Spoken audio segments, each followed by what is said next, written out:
अस्सलाम वालेकुम, मेरा नाम डॉक्टर उमराब शरीफ है। आज हम डिस्कस करेंगे डायबिटीज़ टॉपिक को। इसको उर्दू में हम ज़ियाबतीस भी कहते हैं और लेम लैंग्वेज में हम इसे शुगर का मर्ज़ भी कहते हैं।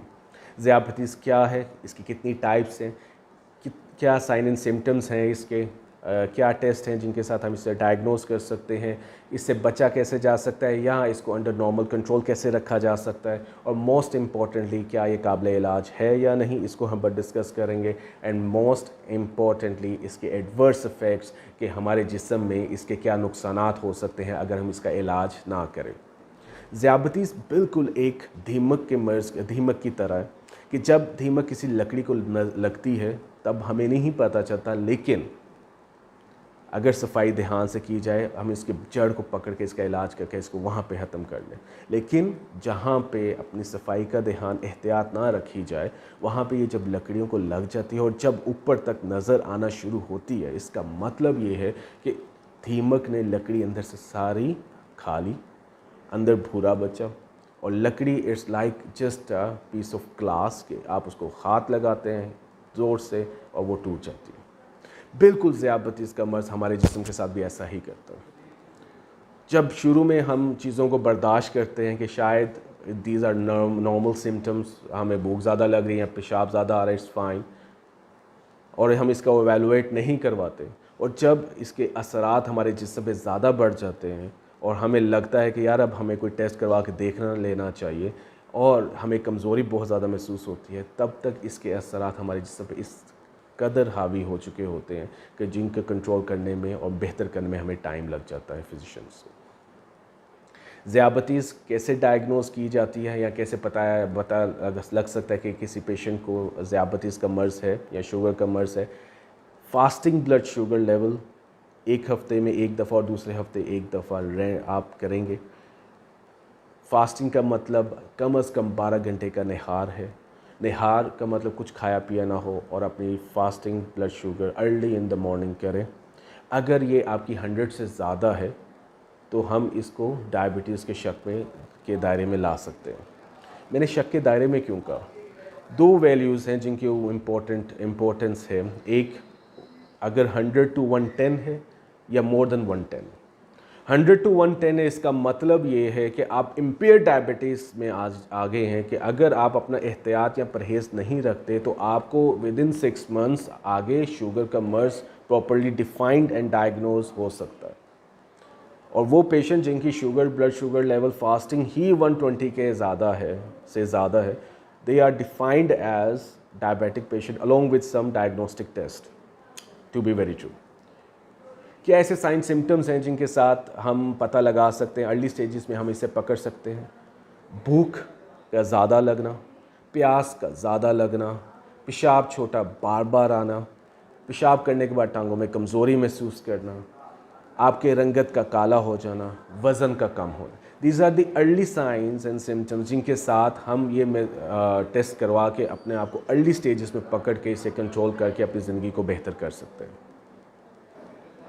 अब ऐसे मरीज़ जब फिज़िशियन के पास आते हैं तो फिज़िशियन उनके क्या टेस्ट करता है जिससे हम मोस्ट डायग्नोस कर सकते हैं? एक तो fasting blood sugar level 2 weeks में 2 दफ़ा हम करवाते हैं। सेकंड, CBC देखने के लिए कोई इन्फेक्शन तो नहीं चल रहा, LFTs, RFTs, रीनल इम्पैक्ट्स या लीवर इफेक्ट्स तो नहीं आए। यूरिन कंप्लीट एग्जामिनेशन, क्या कीटोन्स पॉजिटिव है कि शुगर प्रोटीन्स पॉजिटिव तो नहीं आ रही या ग्लूकोज पॉजिटिव तो नहीं आ रही। फिर HbA1c जो कि हमें 3 माह की शुगर का अंदाज़ा हमें बताते कि इनकी पिछले 3 माह में शुगर थी कि अब डिफ़ाइन हुआ है। फोर्थ जो कि बहुत इंपॉर्टेंट है वो है C पेप्टाइड लेवल्स या बॉडी इंसुलिन लेवल्स, जिसमें हम जज आउट करते हैं कि क्या हमारे लबलबे के अंदर खुलिए नॉर्मल रेंज में है, टाइप 1 डायबिटीज़ है या टाइप 2 डायबिटीज़ है। ये बहुत इंपॉर्टेंट फैक्टर है जिसको डिफ़ाइन करना डायग्नोसिस के दौरान बहुत ज़रूरी है कि ये पेशेंट टाइप 1 का या टाइप 2। चलें हम इसे अब डिस्कस करते हैं। टाइप 1 डायबिटीज़ जिसे हम इंसुलिन डिपेंडेंट डायबिटीज़ मेलाइटिस कहते हैं, और टाइप 2 का मतलब होता है non insulin dependent diabetes mellitus. Type 1 वाले मरीज़ पतले होते हैं, लेस देन 30 एज यूजुअली देखी गई है इनकी, बल्कि मोस्टली यही होती है डिफ़ाइन करने के लिए। और इन ऐसे पेशेंट में शुगर की गोलियां बहुत कम, रेयरली कोई ऐसी गोली हो जो असर करे। यूजुअली इनके ऊपर हम ट्रीटमेंट का प्लान इंसुलिन पे रखते हैं, जो कि रेगुलर होती है, लॉन्ग एक्टिंग होती है, जिसमें ग्लार्गिन जो 24 आवर्स की होती है, और या बीडी में जो हम 12 वाली देते हैं जिसे मिक्सटार्ड या मिक्स कहते हैं, 70-30 इंसुलिन कहते हैं। सेकेंड टाइप पे अगर हम आएँ तो सेकंड टाइप 2 डायबिटीज़, जिससे मैंने पहले बताया जैसे कि इसको हम कहते हैं non insulin dependent diabetes mellitus. ये पेशेंट की एज यूजुअली 35 से ज़्यादा होती है। इनके यूरिन में कीटोन्स नहीं होते। ऐसे पेशेंट के बेसिक वजह मोटापा होती है, ओबेसिटी होती है। ये जेनेटिकली प्रीडिस्पोज भी कर सकती है, यानी कि विरासत में भी मिल सकती है। ऐसे पेशेंट्स ये टाइप 2 डायबिटीज़ यूजुअली इन्फेक्शन की वजह से भी हो सकती है, स्ट्रेस की वजह से भी हो सकती है, और ज़्यादा मीठी अशिया को अपनी लाइफ में लागू करने की वजह से भी। अब हमें ये क्लियर कंसेप्ट हो गया कि टाइप 1 क्या है और टाइप 2 क्या है। इसके बाद हम आते हैं इलाज में। इस टाइप 2 का इलाज हम प्राइमरीली, सिंस हम इसे ये समझते हैं कि ये रेजिस्टेंस है, एक लेयर है फैट की, जिसकी वजह से हमारी जो नेचुरल इंसुलिन है हमारी शुगर के ब्लड में नहीं जा पाती, जिसकी वजह से हमारी ब्लड शुगर लेवल रेज रहती है। सो ऐसे पेशेंट को हम पहले oral prescriptions, oral hypoglycemic drugs देते हैं, यानी कि शुगर कम करने वाली अद्वियात जो मार्केट में रेडिली अवेलेबल होती हैं, वो हम डिफ़ाइन करते हैं ट्रीटमेंट पे। उनका वज़न कम करते हैं और उनको कहते हैं कि अपनी एहतियात के साथ ये अद्वियात इस्तेमाल करें, जिनके थ्रू हम आपकी शुगर को कंट्रोल कर सकते हैं। लेकिन इसका भी एक अलर्ट है कि अगर आपकी अद्वियात के साथ शुगर कंट्रोल ना हो तो हमें utmost in the end insulin पे ही आना पड़ता है। वो क्या ऐसी एहतियात है जिनके साथ हम अपनी शुगर को नॉर्मल लेवल में रख सकते हैं अलोंग विद मेडिसिन्स, चाहे ओरल हाइपोग्लाइसेमिक हो या इंसुलिन हो, वो ये जानना आपके लिए बहुत ज़रूरी है। एहतियात क्या है? लाइफस्टाइल मॉडिफिकेशन कहते हैं, जो मैंने इम्पेयर्ड डायबिटीज़ में डिफ़ाइन की थी, जिनकी blood sugar level fasting 100 to 110 या 120 रहती है, इससे ज़्यादा नहीं होती। उनके लिए पहले लाजमी कि वो लाइफस्टाइल मॉडिफिकेशन को एहतियात करें। लेकिन ये बाकी पेशेंट्स जो डायग्नोस्ड हो चुके होते हैं, डायबिटिक पेशेंट्स के वो उनको डायबिटीज़ का प्रॉपर मर्ज है, जो या इंसुलिन ले रहे हैं या ओरल हाइपोग्लाइसेमिक ले रहे हैं, उनके लिए भी लाजमी है कि वो अपनी पीक्स होने से बचा सकते हैं अगर वो एहतियात करें, और या उनकी अद्वियात या इंसुलिन की डोज कम हो सकती है अगर वो इन एहतियात को अपनी ज़िंदगी में लागू कर लें। इन्हीं एहतियात को हेल्दी लाइफस्टाइल मॉडिफिकेशंस कहते हैं। क्या होती हैं ये? सबसे पहले 2 किलोमीटर्स वॉक रेगुलरली या जॉगिंग करें। सेकेंडली, अपनी हर खाने के बाद 40 से 50 से 100 कदम लाजमी चलें। ऐसी डाइट से परहेज़ करें जिनमें चीनी पाई जाती है या शुगर होती है। जिस तरह अगर हम नॉर्मल डाइट में फ्रूट्स में आएँ तो आम, अंगूर, कुर्बानी, ये बेसिक वो फ्रूट्स हैं। गर्मा, खरबूजा, ये वो फ्रूट्स हैं। तरबूज, ये वो फ्रूट्स हैं जिनके साथ हमारी शुगर बढ़ सकती है। इसी तरह सब्जियां हैं जिसमें गाजर आ जाती है जो हमारी शुगर को बढ़ा सकती है। आलू आ जाते हैं जिनकी वजह से हमारी शुगर बढ़ सकती है। चावल, ये एक बहुत बड़ा कार्बोहाइड्रेट शुगर का प्रॉपर एक हब है जिसके साथ बढ़ सकती है। चीनी, मिठाई, गुड़, शक्कर, शहद के ऊपर 50-50 रिस्पॉन्स है, लेकिन जो अब नॉर्मल मार्केट में शहद मिल रहा है ये कोई प्योर शहद नहीं है, मिलावट वाला शहद होता है। सो आई पर्सनली बिलीव शहद भी इसमें इन्वॉल्व होता है। ठीक है, इन सब चीज़ों का एहतियात करना हमारी ज़िंदगी में बहुत ज़रूरी है। इसके साथ साथ खजूर, इन चीज़ों को अपनी लाइफ से ख़त्म करना पड़ेगा उन मरीज़ों को जिनको शुगर का मर्ज़ लाहक है या जो इम्पेयर्ड डायबिटीज़ में आते हैं।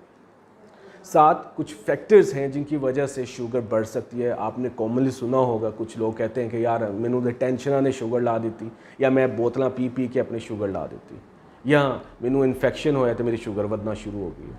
ये 3 फैक्टर्स भी बहुत इंपॉर्टेंट हैं जिनको हमें रूल आउट करने की ज़रूरत है। स्ट्रेस, हमारे जिस्म में कुछ स्ट्रेस हार्मोन्स होते हैं जिस तरह कोर्टिसोल है, आपका ग्लूकागोन है, आपका adrenaline, nor adrenaline, epinephrine, nor epinephrine, ये हार्मोन्स जो सिम्पैथेटिक रिस्पॉन्स या स्ट्रेस में हमारे रिलीज़ होते हैं जिनकी वजह से हमारी ब्लड शुगर लेवल रेज़ होती है। और ऐसे पेशेंट को देखा गया कि जो अपनी एहतियात भी कर रहे हैं, परहेज़ भी कर रहे हैं, वो मेडिसिन भी ले रहे हैं, उनकी शुगर कंट्रोल नहीं हो पा रही। तो ऐसे मरीज़ों को हमें इस फैक्टर को भी देखना पड़ेगा कि क्या उनके स्ट्रेस तो नहीं है लाइफ में, अगर वो अपनी स्ट्रेस मैनेजमेंट थेरेपी यानी कि योगा, डीप ब्रीदिंग एक्सरसाइज या कैथार्स या शेयरिंग फैक्टर्स के साथ उन लोगों के साथ कि जो उनको अंडरस्टैंड करते हैं, वो मशवरा अच्छा सिंसियर है और मशवरा अच्छा देते हैं, जिससे बात करके वो हल्के हो जाते हैं, इसके बावजूद उनकी शुगर लेवल कंट्रोल ना हो, with respective to medicine, preventive measures, controlling factors के साथ लाइफस्टाइल मॉडिफिकेशन के बावजूद, तो फिर हम उनको एंजियोलाइटिक्स देते हैं। सेकंड जो मोस्ट इंपॉर्टेंट फैक्टर है जो अनकंट्रोल डायबिटीज़ में देखा गया, डायबिटिक पेशेंट्स में देखा गया है, वो इन्फेक्शन है। पेशेंट मेडिसिन ले रहा है, अपने प्रिवेंटिव मेजर्स कर रहा है, अपनी शुगर को लिए सारी लाइफस्टाइल मॉडिफिकेशन को इम्प्लाई कर रहा है, लेकिन उसकी शुगर कंट्रोल नहीं, तो हमें ब्लड टेस्ट करवाने पड़ते हैं देखने के लिए कि क्या यार उसको कोई इन्फेक्शन तो नहीं चल रहा जिसकी वजह से उनकी शुगर बढ़ रही हो। तीसरा 100% जैसा मैंने आपको कहा कि सोडा ड्रिंक्स, इनमें बहुत ज़्यादा शुगर है। बहुत सी ऐसी यूट्यूब में वीडियोस बनी हुई हैं जिनमें दिखाते हैं जी एक 1.5 लीटर बॉटल में क्वार्टर शुगर होती है। सोडा ड्रिंक्स भी एक जहर के मानंद है शुगर के मरीज़ों के लिए। अब जब हमें पता चल गया कि ये सारे फैक्टर्स रूल आउट हैं और हम इसका ध्यान रख रहे हैं, तो इसके साथ कुछ ऐसी अद्वियात भी हैं जो डॉक्टर के लिए मजबूरी है प्रिस्क्राइब करना ड्यूरिंग इन्फेक्शन। जैसा रिसेंटली कोविड चला था, स्टेरॉइड्स चलना शुरू हुए, या ऐसे बहुत से अदर इन्फेक्शंस, ऑटोइम्यून डिसऑर्डर्स जिसमें हमें स्टेरॉइड्स देना पड़ते हैं एज एन ट्रीटमेंट मजबूरी के तहत, तो इससे भी शुगर बढ़ सकती है। बहुत एनसेड्स हैं या बहुत मल्टीविटामिन सिरप्स हैं जिनके अंदर, या बहुत से ऐसे सिरप्स हैं मार्केट में जो लीवर के लिए भी होते हैं, रीनल एंजाइम्स को कवर करने के लिए भी, यहाँ पे मल्टीविटामिन है, कैल्शियम सप्लीमेंट में शुगर पाई जाती है। सो प्लीज़ ऐसी अद्वियात से परहेज़ करें ताकि आपकी शुगर बाकी फैक्टर्स को अप्लाई करते हुए, यानी कि आप मेडिसिन खा रहे हो, मैं बार बार बोल रहा हूँ कि medicine, lifestyle modification, stress factor को देखा, इन्फेक्शन को देखा, इन सब फैक्टर्स के साथ साथ आप इनका भी ध्यान रखें कि ड्रग्स आपकी ये ना हो। अगर हैं तो अपने डॉक्टर से कंसल्ट ज़रूर करें कि मेरी अगर शुगर बढ़े तो इसके लिए कुछ मेडिसिन ऐड करें ताकि वो कंट्रोल कर सकें। ये था हमारा शुगर का मर्ज़। मैंने कोशिश तो ये की है कि मैं एक लेम लैंग्वेज में समझा सकूं, इजी वे आउट कर सकूं कि आपको मेरी इस टॉपिक के बारे में प्रॉपर इंफॉर्मेशन ग्रास्प हो सके, और जो मरीज़ शुगर के मर्ज़ में लाहक हैं और जो जिनको शक है वो अपना प्रॉपरली से एवेलुएट करवाएं, डायग्नोस करवाएं अपने फिजिशियन से, और take their medicine respective to their diagnosis. अब उन मरीज़ों के लिए कि जो अपने शुगर के होने के बावजूद they feel they are godly people, और कोई गल नहीं है, शुगर ही है ना, कंट्रोल कर लांगे। बड़ी यूट्यूब की वीडियो वेखिया ने कि असी करेले खा के या करेले का जूस पी के या फिर भिंडी खा के, भिंडी के अंदर से उसका लवादा लगा के हम शुगर को नॉर्मल कर लें। याद रखिएगा ये वो फैक्टर्स हैं जिनके साथ आप अपनी मेडिसिन के साथ शुगर को कंट्रोल कर सकते हैं, लाइफस्टाइल मॉडिफिकेशन में आते हैं, not they are the treatment. या ये उन पेशेंट्स के लिए हो सकता है जो इम्पेयर डायबिटिक है, जिनकी रेंजिंग फास्टिंग शुगर रेंज करती है 100 to 120 के दरमियान या 110 के दरमियान। अब इन्हीं मरीज़ों के बाद में साइड इफ़ेक्ट्स आते हैं, जिसके बाद ये अल्लाह तौबा करते हैं और डॉक्टर के पास जाते हैं कि डॉक्टर साहब हुण सानू बचा लो, साढ़े को सबसे बड़ी गलती हो गई दुनिया ज़िंदगी की। क्या क्या असरात हैं जो शुगर को कंट्रोल ना रखें तो हमारे जिस्म पे आ सकते हैं।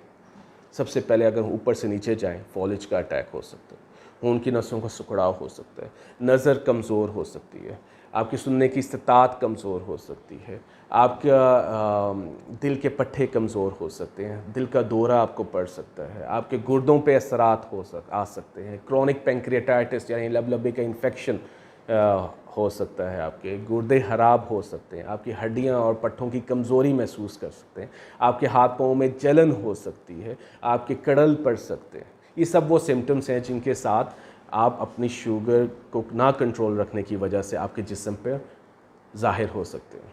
इसी तरह ये बिल्कुल ऐसे ही है जैसे मैंने दीमक की एग्जांपल दी थी, जब लकड़ी को लगती है तो क्या होता है। अगर हम उसे शुरू में कंट्रोल कर लें तो ज़िंदगी बेहतर रहेगी, लेकिन अगर एंड पे करेंगे कंट्रोल तो फिर भी करना, लेकिन ज़रूरी नहीं कि कंट्रोल तब भी किया जाए जब पानी सर के ऊपर से गुजर जाए।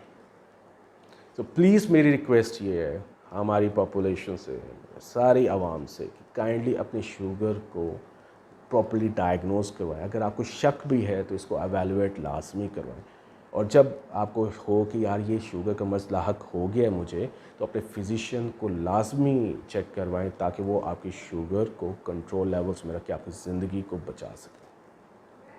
उम्मीद करता हूँ आज की वीडियो आपके लिए बहुत इंफॉर्मेटिव साबित हो। बस एक रिक्वेस्ट है कि kindly do subscribe my YouTube channel, do like the videos and do comment. आपके कमेंट इसलिए इम्पोर्टेंट हैं कि मुझे पता चले कि मुझे और कौन सी वीडियोस बनानी है और मुझे क्या क्या चीज़ें इम्प्रूव करनी है, ताकि आपको ज़्यादा अच्छे और आसान लैंग्वेज में मैं आपको पोर्ट्रे कर सकूं। Thank you very much. अल्लाह ताला सबको हिम्मत दे, ज़िंदगी दे, सेहत दे और खुशियाँ दे।